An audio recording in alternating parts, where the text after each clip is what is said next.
What if I told you that buried beneath our feet, under miles of sediment and forgotten time, lie the ruins of cities so advanced they would make our modern metropolises look like sandcastles? Cities with technology we can barely comprehend, wiped clean from existence by the most catastrophic flood in human history. This isn't just another story about Noah's Ark or ancient mythology. This is about a growing body of evidence that suggests our ancestors weren't primitive hunter-gatherers slowly learning to stack stones. They were the survivors of something unimaginable, the refugees of a lost world. And here's the thing that should keep you awake at night. If it happened once, it could happen again. And for the past 5 years, I've been diving deep into one of the most controversial theories in archaeology and geology. Today, I'm going to walk you through these from researchers who've risked their careers to evidence that mainstream science doesn't want you to see, testimonies speak out, and geological anomalies that paint a picture so shocking it could rewrite everything we think we know about human civilization. But first, let me show you something that will completely change how you look at the world around you. Look at this satellite image of the Sahara Desert. See those strange, perfectly geometric patterns beneath the sand? Or these underwater formations off the coast of Japan, with right angles and carved steps that shouldn't exist in nature? What about these massive stone blocks in Peru, cut so precisely that you can't slide a piece of paper between them, yet they weigh more than 100 tons each? For decades, archaeologists have been scratching their heads, offering explanations that sound increasingly desperate. Oh, they must have had really good stone tools. Maybe they used ramps and lots of people. It's just natural erosion that happens to look artificial.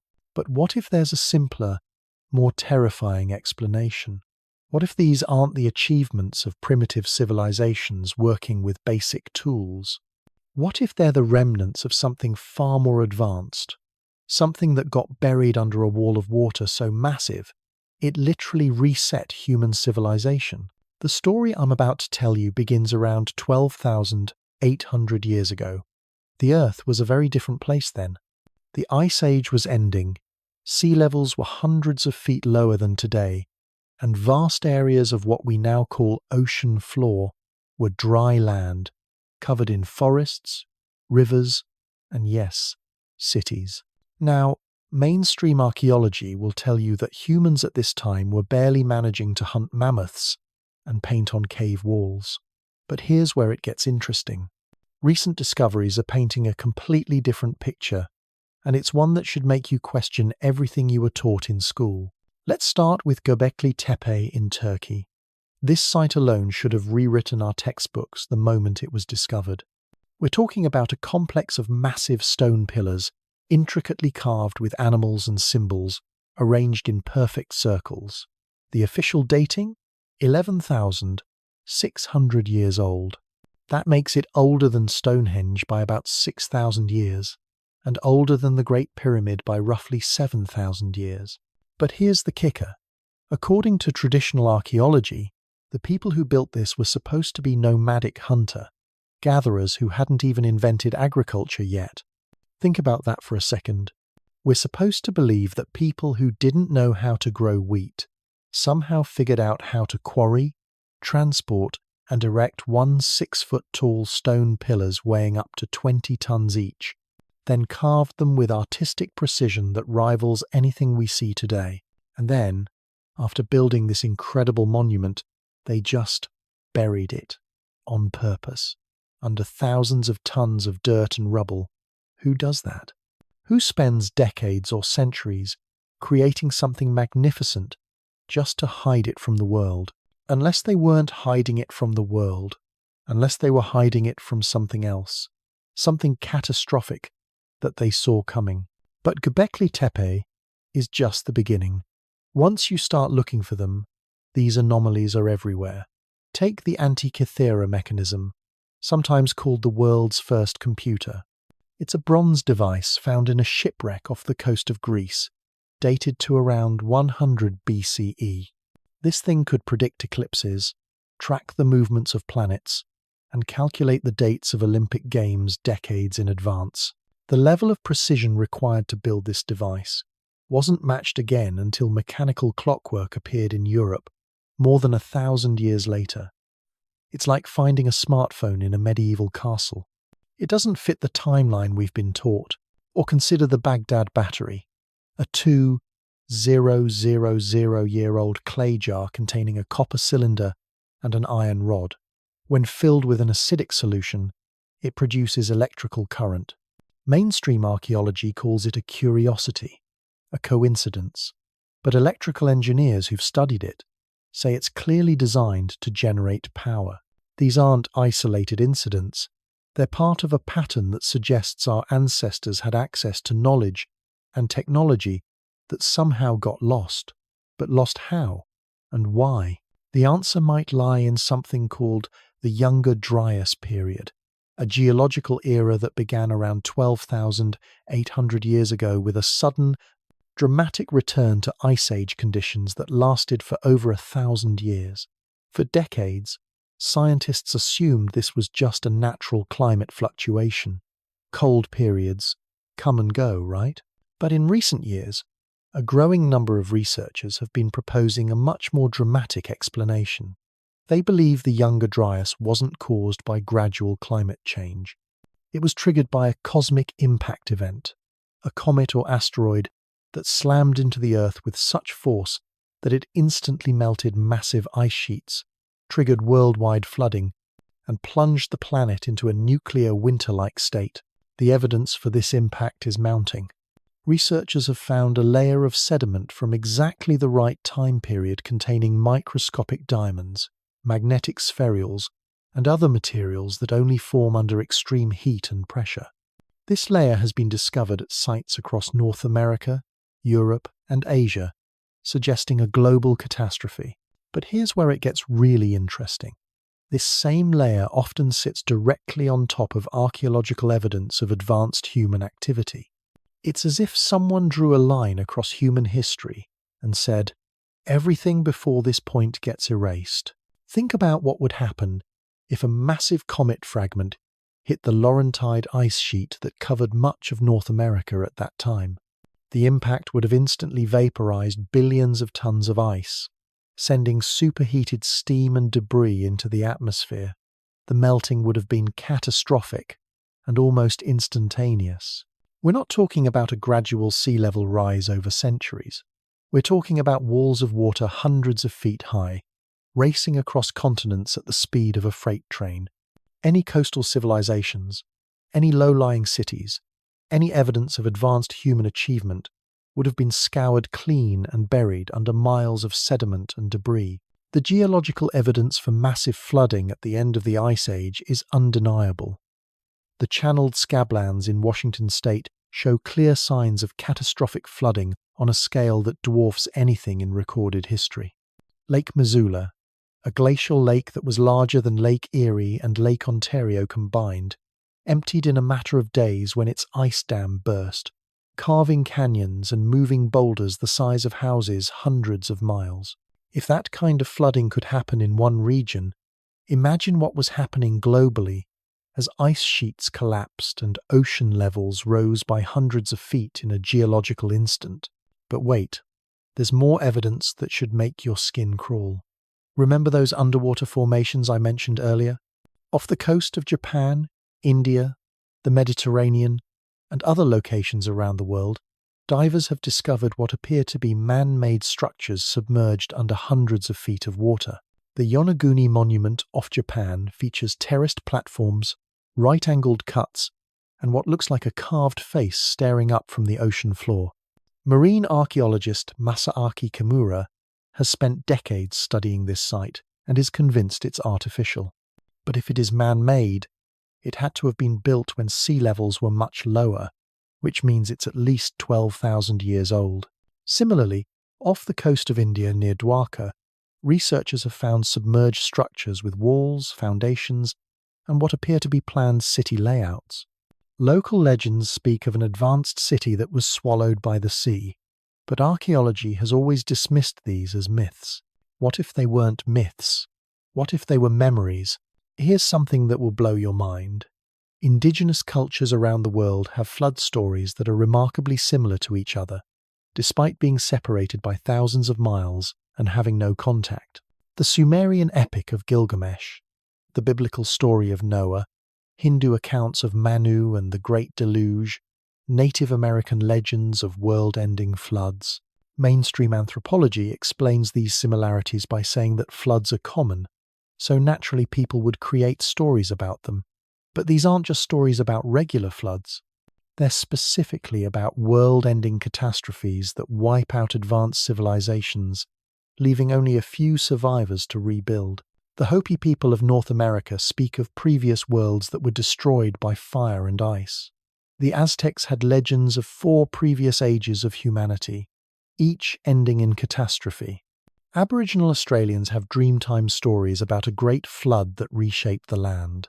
In every case, the stories describe not just floods, but the destruction of advanced, organized societies. Could these be cultural memories of actual events? Could our ancestors have been passing down eyewitness accounts of the destruction of a lost civilization? Consider this. If you were one of the survivors of such a catastrophe, if you had witnessed cities being swallowed by walls of water and advanced technology being swept away like toys, wouldn't you want to warn future generations? Wouldn't you embed those warnings in your most sacred stories, your most important teachings? And here's the part that should keep you up at night. The geological record shows that these kinds of catastrophic events aren't one-time occurrences. They happen cyclically. The Earth passes through regions of space debris every few thousand years. We're overdue for another encounter with whatever caused the Younger Dryas impact. But I'm getting ahead of myself. Before we talk about what might happen next, we need to understand what we lost. We need to piece together the evidence of what human civilization looked like before the Great Reset. Because if we can understand what they achieved, maybe we can understand what we're capable of achieving again. And maybe, just maybe, we can avoid making the same mistakes that led to their destruction. The survivors of this great catastrophe weren't just scattered tribes wandering aimlessly through a broken world. They were the keepers of knowledge, the inheritors of technologies and wisdom that took millennia to develop. And here's what's absolutely fascinating. They didn't just sit around telling stories by campfires. They got to work rebuilding, and the evidence of their efforts is hiding in plain sight. Let me show you something that will completely change how you look at ancient construction. You know those massive stone blocks I mentioned in Peru? The ones at Sacsayhuamán that weigh over 100 tons each? Here's what's really mind-blowing. They're not just heavy, they're cut with a precision that modern machinery struggles to match. I'm talking about tolerances measured in fractions of millimeters. These stones fit together so perfectly that centuries of earthquakes haven't been able to shift them even slightly. Meanwhile, the Spanish colonial buildings built on top of them, they've crumbled repeatedly. Now, conventional archaeology wants you to believe that people with copper tools and no knowledge of the wheel somehow achieved this level of precision. But here's what they don't tell you. The techniques required to cut and move these stones weren't primitive at all. They were sophisticated beyond anything we give our ancestors credit for. Recent analysis using ground-penetrating radar has revealed something even more shocking. These megalithic sites aren't just impressive on the surface. They extend deep underground, with complex tunnel systems, chambers, and infrastructure that suggests these weren't just temples or monuments. They were functional complexes designed to serve large populations. And here's where it gets really interesting. These sites are found on every continent, not just South America, but also Egypt, Lebanon, Turkey, India, Easter Island, and dozens of other locations. The construction techniques are remarkably similar, despite being separated by thousands of miles and supposedly built by completely unrelated cultures.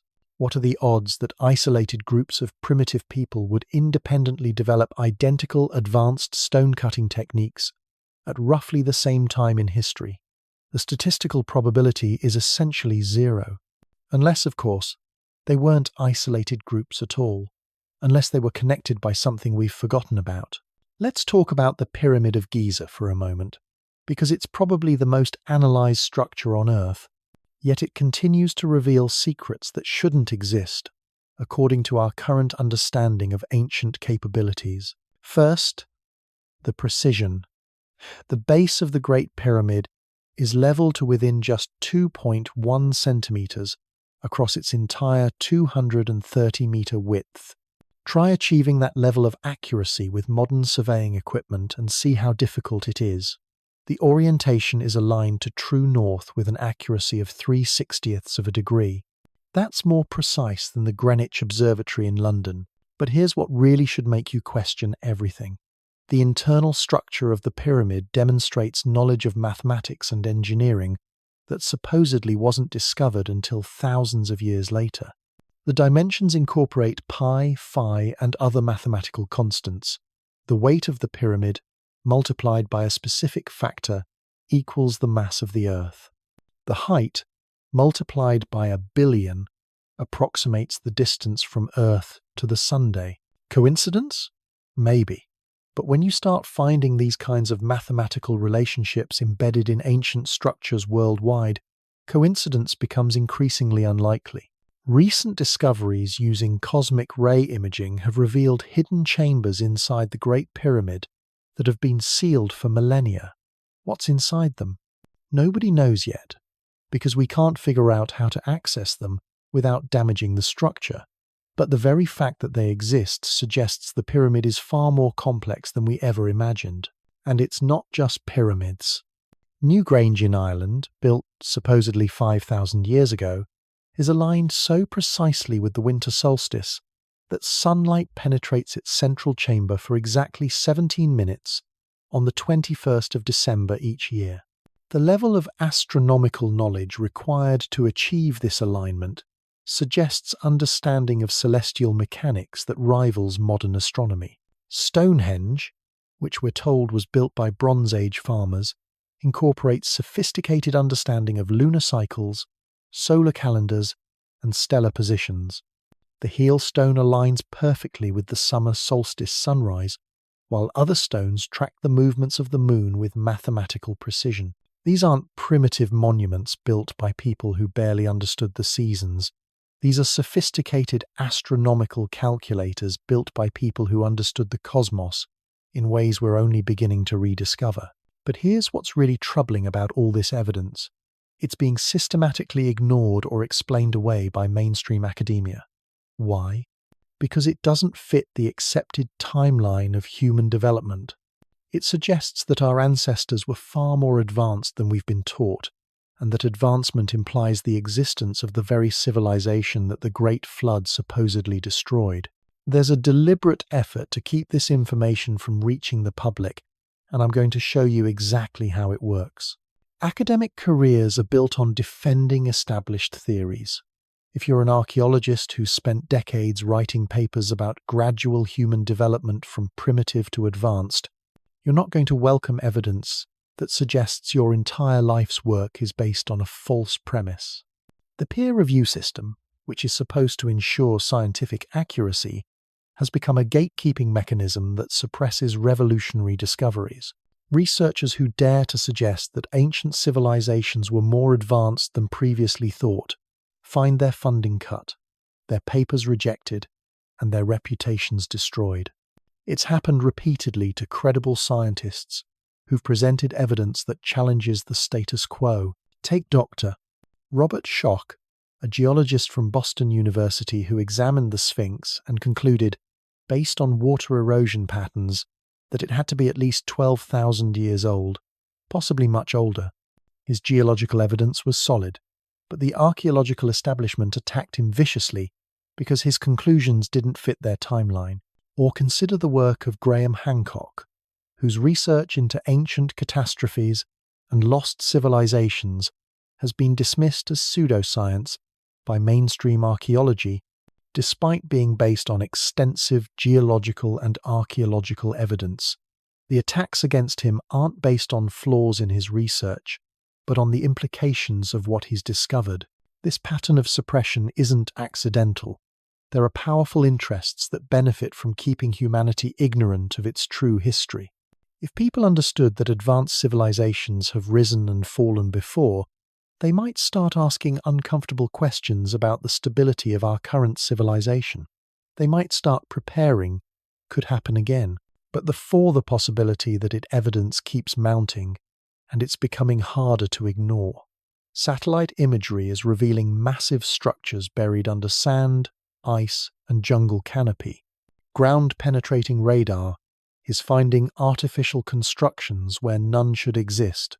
According exploration is uncovering submerged cities that to conventional history, deep sedate the supposed beginning of civilization. Carbon are even older than initially thought. Genetic analysis is showing dating is revealing that sites like Göbekli Tepe, that human migration patterns don't match what we've been taught about the spread of civilization. Ice core samples are confirming that dramatic climate changes happened exactly when ancient texts say they did. The picture that's emerging is of a world that was far more connected and advanced than we've been led to believe. Trade networks that spanned continents, knowledge systems that understood astronomy, mathematics, and engineering on levels we're only now achieving again, technologies that we still don't fully comprehend, and all of it wiped out in what ancient texts describe as a matter of days or weeks, not gradually over centuries, but catastrophically and completely, leaving only scattered survivors with fragments of knowledge to rebuild with. Here's what really should terrify you about this scenario. It explains everything. Why we find evidence of advanced knowledge in supposedly primitive times. Why ancient sites are built to withstand catastrophes. Why flood stories appear in every culture on Earth. Why there are gaps in the archaeological record exactly where we'd expect to find evidence of advanced civilization.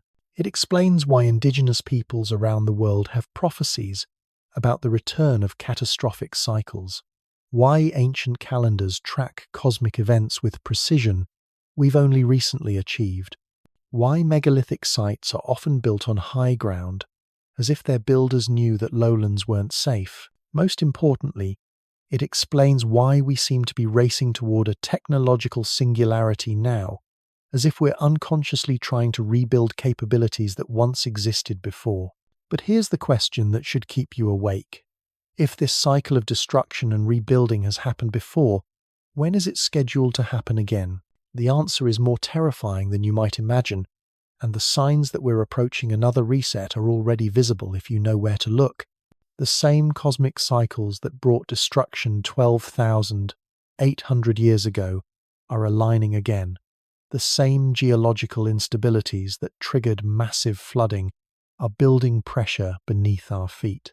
And this time, we have something the previous civilization didn't have: advance warning. We can see what's coming, and we might even be able to prepare for it, but only if we're willing to face the truth about what happened before. The evidence isn't just buried in ancient stone and sediment. It's written in the very fabric of our planet's magnetic field, and what it reveals should make every scientist on Earth drop what they're doing and pay attention.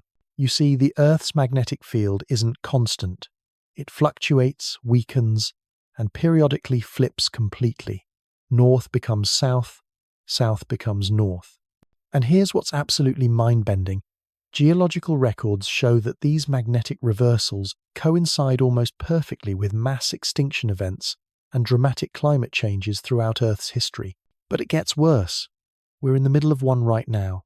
The Earth's magnetic field has been weakening for the past 160 years. It's currently declining at a rate of about 5% per decade, and the rate of decline is accelerating.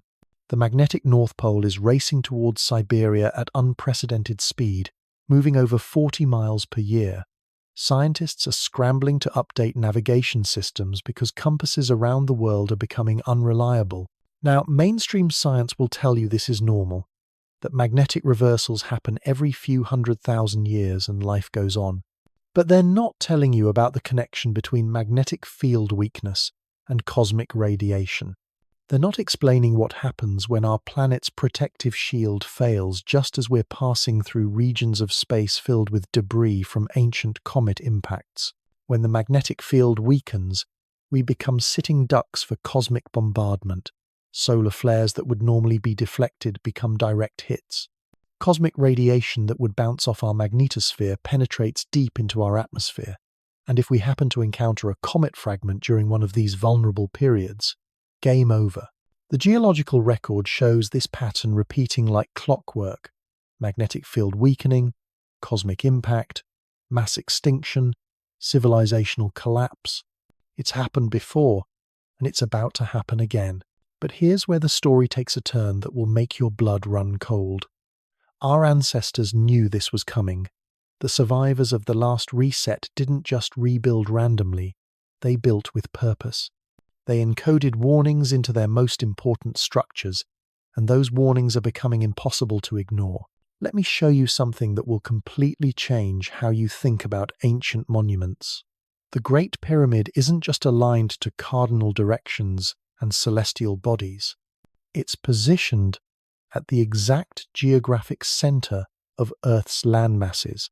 The latitude and longitude lines that intersect at Giza cross more of Earth's land surface than any other location on the planet. That's not an accident. That's a deliberate choice made by people who understood global geography in ways that supposedly weren't possible until satellite mapping. But why would they choose that specific location for such a massive undertaking? Because they were building a marker, a beacon, a message for future civilizations that would be visible even after catastrophic flooding had reshaped the continents. They were telling us exactly where to look for the most important information they could preserve. And we're finally learning how to read their message.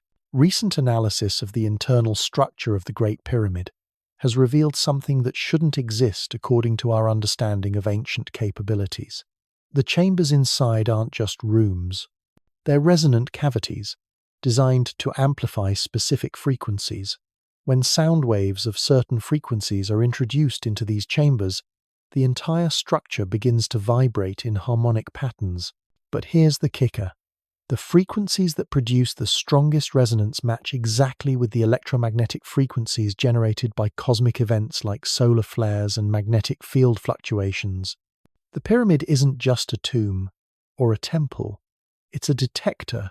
It's designed to sense and respond to cosmic activity. And it's not the only one. Megalithic sites around the world demonstrate similar acoustic and electromagnetic properties. Newgrange in Ireland amplifies infrasound waves that travel through the Earth's crust. Stonehenge creates standing waves that interact with the local magnetic field. The temples at Malta focus electromagnetic energy in ways that modern science is only beginning to understand. These sites form a global network of cosmic early warning systems built by people who understood that survival depended on knowing when the next catastrophe was coming. And here's what should terrify you.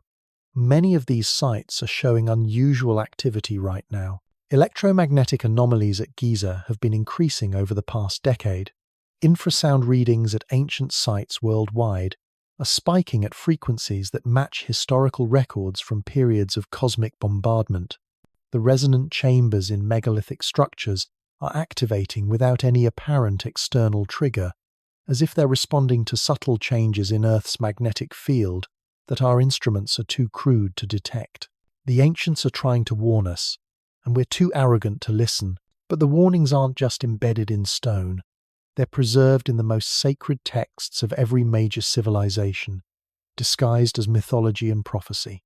The Hindu concept of cyclical time, with its yugas of rising and falling civilization, the Mayan long count calendar, which tracks cosmic cycles over periods of thousands of years, the biblical prophecies of tribulation and renewal, the Norse concept of Ragnarok, the twilight of the gods.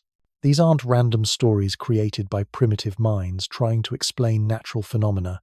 They're encoded instructions from survivors of the last reset, telling us exactly what to expect and when to expect it. The Mayan calendar didn't end in 2012. It marked the beginning of a transition period leading to the next great cycle. Hindu texts describe the Kali Yuga, the age of darkness and ignorance, as lasting roughly 12,000 years before ending in catastrophic renewal. Norse mythology speaks of a winter that lasts for years, followed by floods that cover the earth before the world is reborn. All of these traditions point to the same time frame we're in right now, the end of a cosmic cycle, the approach of another reset. But here's what's different this time. We have technology, we can see the comet fragments coming years in advance, we can track magnetic field fluctuations in real time, we can model the effects of cosmic impacts with unprecedented accuracy. For the first time in human history, we might actually be able to prepare for what's coming instead of just surviving it. Except there's one problem. The same forces that suppress evidence of ancient advanced civilizations are actively working to prevent preparation for the next catastrophe. Why? Because preparation would require acknowledging that the threat exists, and acknowledging the threat would mean admitting that everything we've been taught about human history is a lie. Think about it logically. If governments and institutions admitted that advanced civilizations have been wiped out before, that cosmic catastrophes happen cyclically, that we're overdue for another reset, what would happen to social order, to economic systems, to the carefully maintained illusion that progress is inevitable and civilization is permanent? Panic, collapse, the breakdown of everything that keeps billions of people docile and productive. So instead, we get climate change as the only acceptable catastrophic narrative, not because it's wrong, but because it's incomplete. Climate change is a symptom, not the cause. The real driver of dramatic climate shifts throughout history has been cosmic impacts and magnetic field fluctuations, but acknowledging that would require acknowledging everything else we've been discussing. Meanwhile, the ultra-wealthy and powerful are quietly building underground bunkers, stockpiling resources, and developing technologies that would allow small populations to survive extended periods of civilizational collapse. They know what's coming. They just don't want you to know. But here's the thing they haven't counted on. The information age has made it impossible to suppress knowledge completely. Satellite imagery reveals ancient structures faster than archaeologists can dismiss them. Genetic analysis confirms human migration patterns that don't match official timelines. Ice core data validates ancient accounts of rapid climate change. Social media allows researchers to share discoveries instantly, bypassing traditional gatekeepers. The truth is leaking out faster than it can be contained, and more people are starting to connect the dots. Independent researchers are mapping the global network of ancient sites. Engineers are reverse engineering megalithic construction techniques. Astronomers are tracking the cosmic cycles that our ancestors encoded in their monuments and myths. We're on the verge of rediscovering capabilities that were lost in the last reset. Free energy technologies based on electromagnetic resonance. Construction techniques that work with natural forces instead of against them. Agricultural methods that can sustain large populations without depleting soil and water resources. Medical knowledge that treats the causes of disease instead of just the symptoms. But we're running out of time. The cosmic cycles that destroyed the last advanced civilization are accelerating. Magnetic field instability is increasing. Solar activity is becoming more erratic. And somewhere out there in the cold depths of space, fragments of ancient comets are following orbital paths that will bring them back to our neighborhood very soon. The question isn't whether another reset is coming. The question is whether we'll be ready for it. Our ancestors survived the last one by preserving essential knowledge in stone monuments and sacred texts, but they lost most of their advanced capabilities in the process. We have the opportunity to do better. We can preserve not just knowledge, but actual technology. We can build infrastructure that will survive catastrophic flooding and cosmic bombardment. We can establish self-sustaining communities that don't depend on fragile global supply chains. But only if we act now. Only if we stop pretending that our current civilization is permanent and start preparing for the cycles of destruction and renewal that have shaped human history for millennia. The survivors of the next reset will be the ones who understand what really happened before, who recognize the signs of what's coming, who prepare not just physically, but mentally and spiritually for the possibility that everything they think they know about the world might change overnight. Because make no mistake, change is coming. The only question is whether we'll be buried by it like our predecessors, or whether we'll rise from it stronger and wiser than before. The choice is ours, but we need to make it soon, because the cosmic clock is ticking and time is running out faster than most people realize. The evidence of what's coming isn't hidden in dusty archaeological journals or classified government documents. It's happening right now, in real time, and you can see it for yourself if you know where to look. Let me show you something that will make your spine tingle. Pull up any earthquake monitoring website right now. Look at the global seismic activity over the past decade. Notice anything unusual? The frequency and intensity of earthquakes have been increasing steadily, but it's not random. The pattern follows the same mathematical progression that geologists have identified in sediment layers from previous reset periods. But here's what's really unsettling. The earthquakes aren't just getting stronger, they're getting deeper. We're seeing seismic events originating from depths that shouldn't be geologically active, according to our current understanding of plate tectonics. It's as if something is stirring deep within the Earth's core, responding to external forces we're only beginning to comprehend. The magnetic field data is even more alarming. NASA's own satellites are recording anomalies that have scientists scratching their heads. Massive holes in our magnetosphere are opening and closing unpredictably. Charged particles from space are penetrating deeper into our atmosphere than ever before. And the aurora borealis? It's been spotted as far south as Colorado and Kansas, places where it shouldn't be visible unless our magnetic protection is severely compromised. Meanwhile, our sun is behaving erratically. Solar activity follows predictable cycles, but those cycles are being disrupted by something astronomers won't publicly acknowledge. Coronal mass ejections are becoming more frequent and more powerful. Solar flares are reaching Earth with intensities that should have fried our electrical grid by now.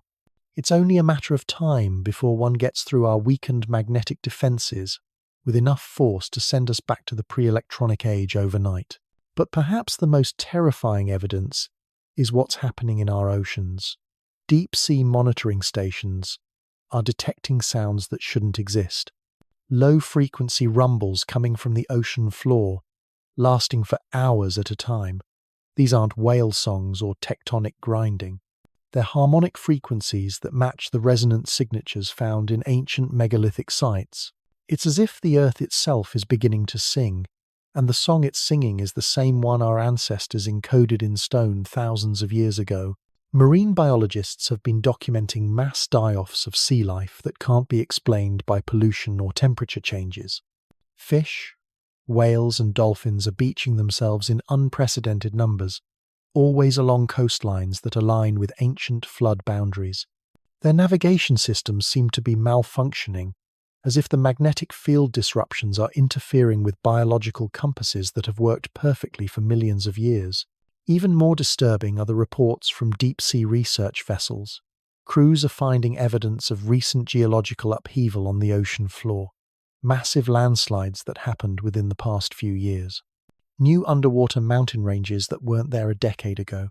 Thermal vents opening in places where the seafloor should be geologically stable. The ocean is preparing for something big, something that will reshape coastlines and flood patterns in ways that will make our current climate change projections look like minor inconveniences.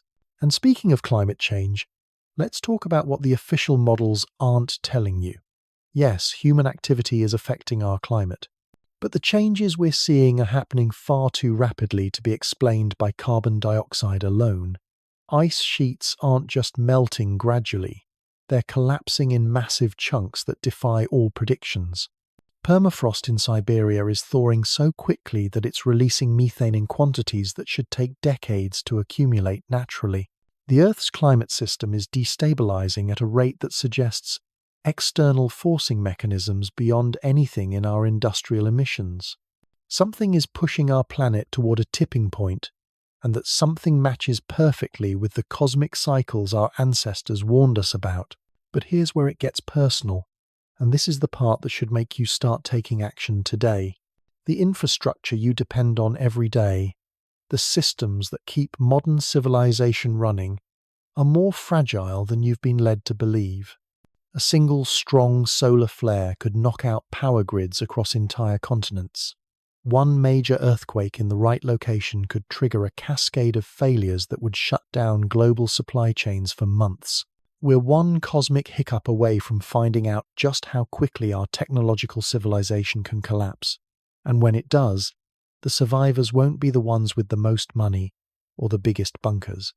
They'll be the ones who understood what was coming and prepared accordingly. The ultra-wealthy think they can ride out the next reset in their underground complexes and private islands, but they're making the same mistake as the elite of previous civilizations. They're preparing for the wrong kind of catastrophe. They're thinking in terms of temporary disruption followed by a return to business as usual. They don't understand that resets don't just destroy infrastructure, they reset consciousness itself. The survivors of the last catastrophe weren't necessarily the most technologically advanced or the richest. They were the ones who maintained spiritual and cultural connections to the natural cycles of the earth. They were the ones who understood that technology without wisdom leads to destruction, and that true survival depends on living in harmony with forces far greater than human ambition. This is why indigenous cultures around the world have preserved not just flood stories but detailed instructions for surviving civilizational collapse. They know that preparation isn't just about stockpiling supplies or building shelters. It's about developing the mental and spiritual resilience to function when everything familiar disappears overnight. The Hopi prophecies speak of a time when the world will be shaken by disasters, when the sky will fall and the earth will move. But they also speak of those who will survive by returning to traditional ways of living, by remembering how to work with natural forces instead of trying to dominate them. These aren't primitive superstitions. They're survival instructions from people who witnessed the last reset and lived to pass on what they learned. Similarly, Hindu texts describe the end of the Kali Yuga not as a punishment, but as a necessary cleansing. The destruction clears away the accumulated ignorance and corruption of a civilization that has forgotten its connection to cosmic law. Those who survive do so by maintaining that connection, by understanding their place in cycles far larger than individual human lifespans. But survival isn't just about individual preparation. The ancient sites our predecessors left behind weren't built by isolated groups working alone. They were massive community projects that required cooperation, shared knowledge, and unified purpose. The message they encoded in stone is clear. Collective action is the key to surviving what's coming. This is why the suppression of information about ancient advanced civilizations is so dangerous. It's not just about hiding the past. It's about preventing us from learning the lessons we need to survive the future. By keeping us ignorant of our true history, the powers that control information are ensuring that we'll make the same mistakes that led to previous resets. But ignorance is no longer an option. The evidence is too widespread, the signs too obvious, the timeline too compressed. We're living through the opening stages of another great transition, and how we respond in the next few years will determine whether human civilization advances to a new level or gets reset once again to primitive survivalism. The choice isn't between maintaining the status quo and facing catastrophe. The status quo is the catastrophe. Our current civilization is following the same trajectory as previous advanced societies that thought they could ignore cosmic cycles and natural law. We're depleting resources, destabilizing climate systems, and building technologies without the wisdom to use them responsibly. The real choice is between conscious evolution and unconscious destruction, between learning from our predecessors' mistakes and repeating them, between preparing for the transition or being overwhelmed by it. And preparation starts with understanding that this isn't about doomsday prepping or survivalist paranoia. It's about recognizing that the cycles of destruction and renewal that have shaped our planet for millions of years are still operating. It's about accepting that our current technological civilization, impressive as it seems, is just the latest attempt by human consciousness to organize itself in the face of forces far greater than any individual society. The survivors of previous resets left us a roadmap.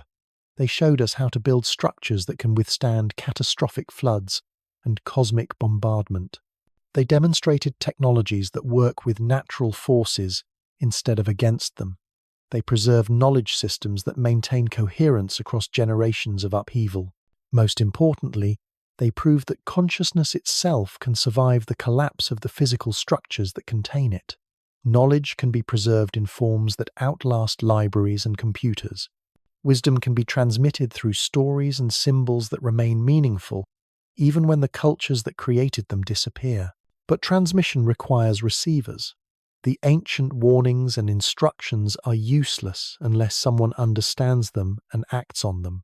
The cosmic early warning systems built into megalithic sites around the world are operational right now, sending signals that our ancestors would have recognized immediately.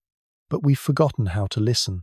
Learning to listen again isn't just about studying ancient texts or visiting archaeological sites. It's about developing the kind of awareness that recognizes patterns across vast scales of time and space. It's about understanding that human consciousness is part of a larger intelligence that operates through natural cycles and cosmic rhythms. This intelligence isn't supernatural or mystical. It's the same organizing principle that governs the formation of galaxies, the evolution of species, and the development of consciousness itself. Our ancestors called it by many names, but they all recognized it as the source of both destruction and renewal, the force that tears down obsolete structures to make room for new possibilities. We're approaching another point in the cycle where this force becomes active on a planetary scale. The question isn't whether we can prevent it. The question is whether we can align with it instead of resisting it, whether we can participate consciously in our own transformation instead of being passive victims of change. The ancient builders who survived the last reset understood this principle. They didn't try to prevent catastrophic change, they prepared for it. They built their most important structures to last through periods of upheaval. They encoded their essential knowledge in forms that would remain accessible to future civilizations. They created networks of communication and support that could function even when centralized systems collapsed. And they did something else that we're only beginning to appreciate. They built their monuments not just as warnings or repositories of knowledge, but as tools for consciousness transformation. The acoustic properties, the electromagnetic effects, the precise alignments with celestial bodies weren't just showing off their technical abilities. They were creating environments that could shift human awareness to levels capable of perceiving and working with cosmic-scale intelligence. This is why modern visitors to ancient sites often report profound psychological experiences. It's not just the majesty of the architecture or the mystery of their construction. These places were designed to activate dormant capacities in human consciousness, capacities that our current civilization has largely forgotten but desperately needs to rediscover. Because ultimately, surviving the next reset isn't just about having the right supplies or living in the right location. It's about developing the kind of awareness that can function effectively when all familiar reference points disappear. It's about cultivating the wisdom to distinguish between what needs to be preserved and what needs to be released. It's about understanding that destruction and creation are two aspects of the same cosmic process. The Great Flood that erased the last advanced civilization wasn't just a random catastrophe. It was part of a natural cycle of renewal that clears away accumulated complexity when it becomes too rigid and disconnected from its source. The survivors weren't just lucky. They were the ones who maintained enough flexibility and awareness to flow with the change instead of being crushed by it. We have the same choice now. We can cling to systems and structures that are already showing signs of instability, or we can begin consciously preparing for the transformation that's coming whether we're ready or not. The preparation isn't just physical, though physical readiness is important. It's not just mental, though understanding what's happening is crucial. It's spiritual in the deepest sense, developing the kind of connection to life itself that allows consciousness to maintain coherence, even when its external supports are swept away. This connection is what our ancestors were really trying to preserve. Not just their technology or their knowledge, but their understanding of how human awareness can participate consciously in the larger patterns that govern planetary and cosmic evolution. And that understanding is available to us right now, encoded in the monuments they left behind, preserved in the stories they told, and awakening in the consciousness of anyone willing to look beyond the surface explanations and see the deeper patterns that connect past, present, and future. The reset is coming. The signs are unmistakable, the timeline is accelerating, and the window for preparation is closing rapidly. But for those who understand what's really happening, this isn't a cause for despair. It's the opportunity of a lifetime to participate consciously in the next phase of human evolution. The question is, are you ready to remember who you really are and what you're really capable of? Because that's what survival ultimately depends on. Not your technology or your resources, but your willingness to rediscover the consciousness that built the pyramids, aligned the megalithic sites, and preserved essential knowledge through the last reset. That consciousness is still here, still accessible, still waiting for us to remember how to use it. And when we do, we'll discover that the next reset isn't something to fear. It's something to navigate consciously, with the wisdom of ages and the excitement of explorers stepping into uncharted territory. The flood is coming, but this time we don't have to drown. We can learn to swim in the deeper currents that shape our world and emerge from the transformation stronger, wiser, and more capable than ever before. But here's where the story takes a turn that will fundamentally alter how you see your place in this unfolding cosmic drama. The survivors of the next reset won't just be random individuals who happen to be in the right place at the right time. They'll be part of something much more intentional, something that's been quietly organizing itself for decades without most people even noticing. You see, while mainstream institutions have been busy suppressing evidence and maintaining comfortable illusions, a different kind of network has been forming. Scientists who've risked their careers to study forbidden topics, engineers who've been reverse engineering ancient technologies in their spare time, farmers who've been rediscovering sustainable methods that don't depend on industrial supply chains, communities that have been quietly preparing for the possibility that everything might change overnight. These aren't your typical doomsday preppers hiding in bunkers with canned food and ammunition. These are people who understand that the next phase of human civilization needs to be fundamentally different from what came before. They're not just preparing to survive. They're preparing to thrive in a world that operates according to principles we've forgotten how to use. And here's what's really fascinating.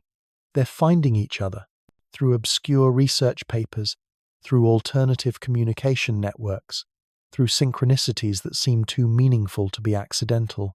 Knowledge that was scattered and suppressed is beginning to coalesce into something coherent again.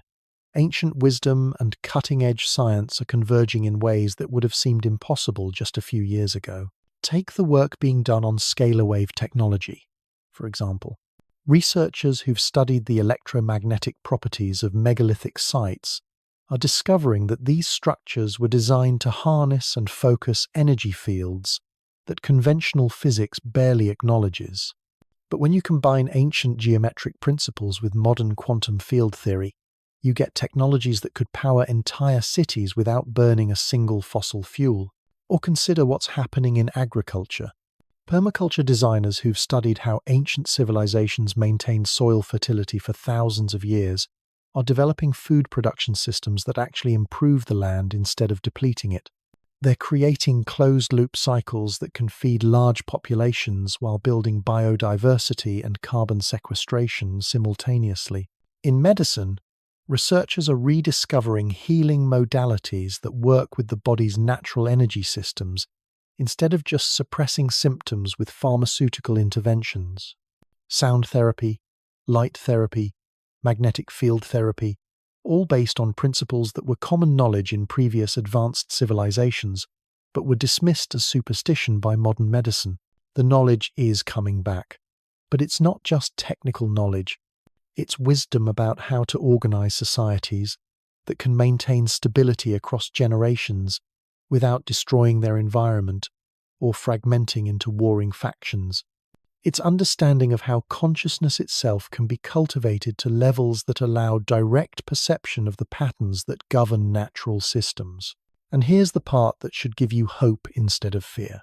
This rediscovery process is accelerating at exactly the same rate as the signs of impending reset.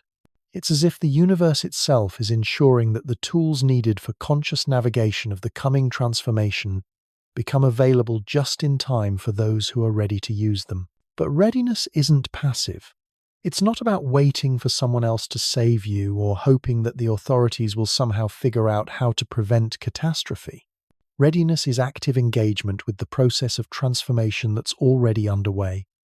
It's recognizing that you're not just a victim of cosmic cycles, but a participant in them. This participation begins with a simple but profound shift in perspective. Instead of seeing yourself as separate from the natural forces that are reshaping our world, you start to understand that you are one of those forces. Your consciousness, your choices, your level of awareness directly influence how the transformation unfolds, not just for you personally, but for the collective human experience. The ancient builders understood this principle. They didn't just create structures that could withstand physical catastrophes. They created environments that could elevate human consciousness to levels capable of consciously directing the rebuilding process.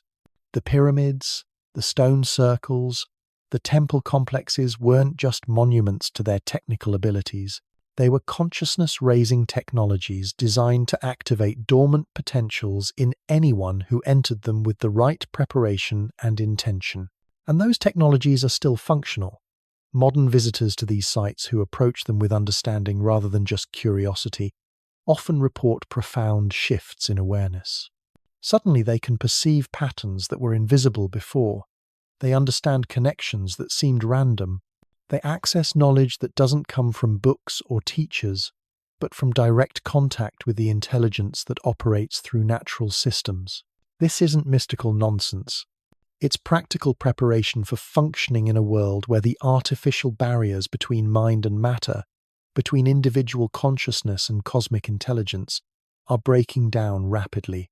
The same electromagnetic disruptions that are destabilizing our technology are also dissolving the mental static that has kept most people disconnected from their deeper capacities. As the magnetic field weakens and cosmic radiation increases, the human nervous system is becoming more sensitive to subtle energies and information fields that were previously below the threshold of perception. Children being born now often display intuitive abilities that would have been considered supernatural just a generation ago. Adults who've never shown psychic tendencies are suddenly having precognitive dreams, sensing energy fields, or knowing things they have no logical way of knowing. This isn't random. It's part of the natural process that occurs during reset periods. When the external structures of civilization become unstable, consciousness itself evolves to compensate. The survivors of previous resets weren't just physically hardy. They were psychically evolved, capable of navigating by inner guidance when external reference points disappeared. We're in the early stages of the same evolutionary leap right now. The question is whether we'll recognize what's happening and consciously participate in it, or whether we'll resist the changes and get overwhelmed by them. Conscious participation means understanding that the breakdown of familiar systems isn't just destruction. It's clearing space for new possibilities that couldn't emerge while the old structures were in place. The economic systems that are showing signs of instability weren't designed to serve human needs anyway. They were designed to concentrate wealth and power in the hands of a few while keeping everyone else dependent on artificial scarcity. The political systems that are becoming increasingly dysfunctional were never truly representative. They were control mechanisms designed to channel human energy into activities that served the interests of those who understood how to manipulate mass psychology. The educational systems that have been keeping people ignorant of their true history and potential were never meant to develop human consciousness. They were meant to produce compliant workers and consumers. As these systems break down, space opens for something entirely different. Not just reformed versions of what we had before, but completely new approaches to organizing human society based on principles that actually work with natural law instead of against it. The communities that will thrive during and after the reset are already beginning to form. They're not trying to preserve the current system or return to some imagined golden age of the past. They're creating something unprecedented. Technological capabilities guided by ancient wisdom, individual freedom balanced with collective responsibility, abundance without exploitation, progress without destruction. These communities understand that survival isn't just about having the right resources. It's about maintaining the right relationships. Relationships with each other, with the land, with the natural cycles that govern all life, and most importantly, with the larger intelligence that operates through all of these relationships. This intelligence isn't separate from human consciousness. It operates through human consciousness when that consciousness is developed to sufficient levels of coherence and stability. The ancient texts that speak of gods walking among humans weren't describing supernatural beings from another dimension. They were describing humans who had developed their consciousness to levels that allowed them to function as conscious agents of cosmic intelligence. Those levels of development are becoming accessible again, not through years of monastery training or esoteric practices, but through direct engagement with the challenges and opportunities of our current situation. The breakdown of familiar structures forces consciousness to develop new capacities. The influx of cosmic energy provides the fuel for rapid evolution. The rediscovery of ancient knowledge provides the maps and tools needed to navigate the transformation consciously. But navigation requires understanding where you're going, not just what you're leaving behind. The next phase of human civilization won't be a return to some previous state. It will be an integration of everything we've learned through thousands of years of experimentation with different forms of social organization, different technologies, different approaches to the fundamental questions of existence. The survivors of the last reset preserved essential knowledge in stone monuments and sacred texts because they understood that consciousness itself would need to evolve before that knowledge could be safely applied again. They were protecting future generations from making the same mistakes that led to their civilization's destruction. We've reached the point where that protection is no longer necessary.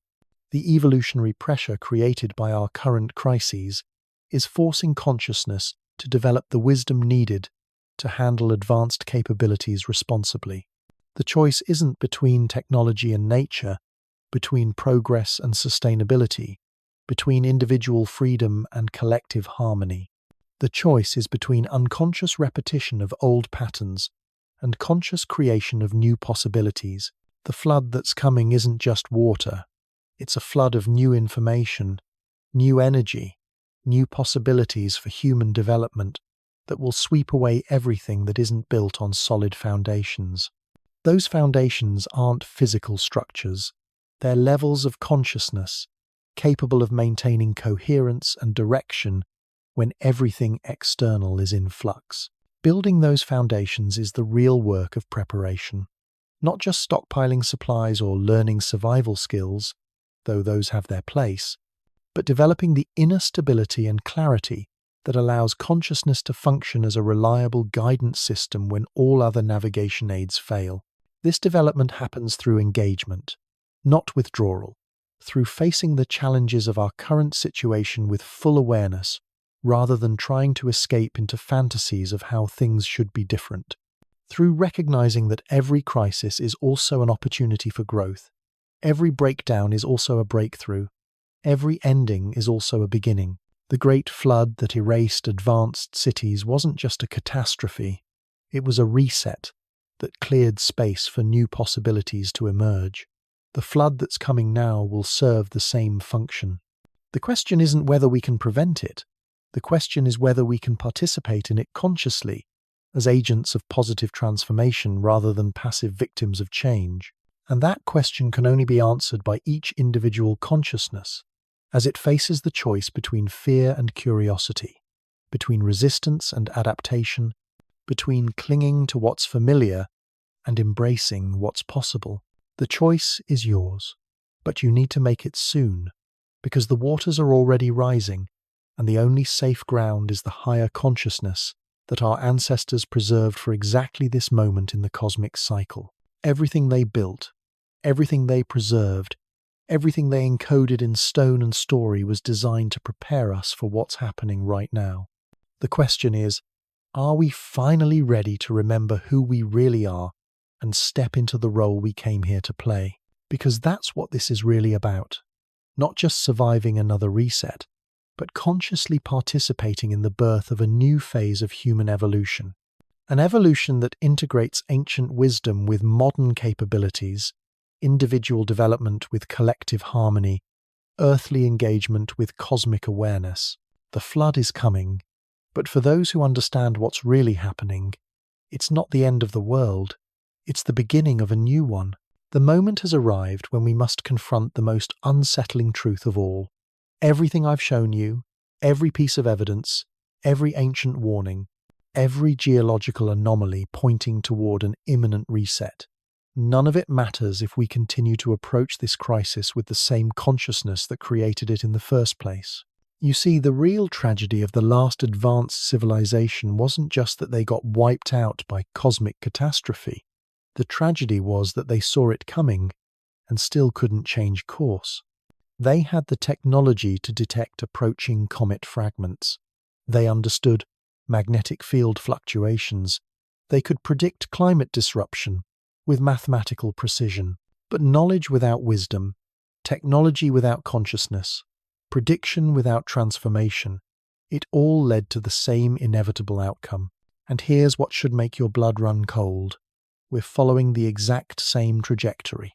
Right now, as I speak these words, there are government facilities tracking incoming objects that could devastate entire continents. There are classified reports documenting magnetic field anomalies that make the official data look like children's coloring books.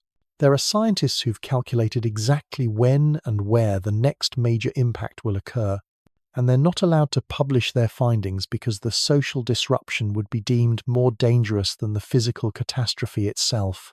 But the suppression runs deeper than institutional cover-ups and classified research. It operates through the very structure of consciousness that modern civilization has created in its citizens. We've been systematically trained to think in terms of linear time, separate objects, and controllable outcomes. We've been conditioned to believe that complexity can be managed through regulation, that problems can be solved through technology, and that consciousness is just an accidental byproduct of brain chemistry. This worldview isn't just wrong. It's the mental virus that destroys every civilization that adopts it. The builders of the megalithic sites understood something that we've forgotten so completely that we can't even recognize it when we see it staring us in the face. They understood that consciousness and cosmos are not separate phenomena operating according to different laws. They're expressions of the same underlying intelligence, and that intelligence operates through cycles of destruction and creation that are as natural and necessary as breathing. When you truly comprehend this principle, everything changes. You stop seeing catastrophic events as random tragedies to be prevented and start recognizing them as natural processes to be consciously navigated. You stop trying to preserve systems that are already dying and start preparing for the birth of something entirely new. You stop fighting the current and start learning how to swim with it. This shift in perception isn't just philosophical, it's practical. It determines whether you spend your remaining time before the reset clinging to structures that are about to collapse, or whether you use that time to develop the capacities you'll need to function effectively in a completely transformed world. Because make no mistake, the world that emerges from the next reset will be as different from our current reality as our technological civilization is from the hunter-gatherer societies that survived the last one. The survivors won't be the ones with the most advanced bunkers or the largest stockpiles of supplies.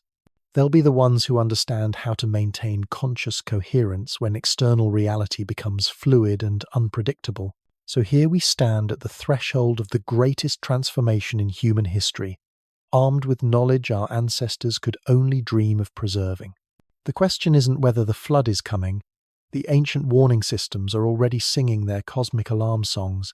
The magnetic field is collapsing on schedule, and the geological pressure is building exactly as it did 12,800 years ago. The question is whether we'll face this reset as conscious participants in our own evolution, or as victims of forces we refuse to understand. The choice is yours, but remember, the waters are already rising, and the only safe ground is the higher consciousness that our predecessors encoded in stone, waiting for this exact moment when we'd need it most.